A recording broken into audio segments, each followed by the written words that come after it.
সবাইকে দেখা হইতে পারে। এখন আমরা সালামি পর্ব শুরু হবে, আমরা সবাইকে সালামি দিব। বন্ধুরা আপনারা সবাই চলে আসেন। তোমার থেকে আগে শুরু হবে সালামি। তোমাকে আমরা সালাম দিব, তুমি সালামি দিবা। ঠিক আছে, আসো সবাই আসো। এই যে সালাম দাও, সালাম দাও। পাদরে সালাম দিতে তাহলে ভালো। দাও তো পাদরে সালাম। ওরে বাবা, তুমি ধরো যে ভিডিও হইতাছে দেখতে দাও। এই দেখো ভিডিওর সামনে চেহারা দেখাও, চেহারা দেখাও আলি। Thank you. আর কে সালি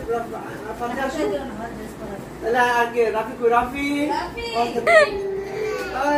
আমি সালামি পেয়ে গেছি 500 টাকা। একটা গ্যারান্টি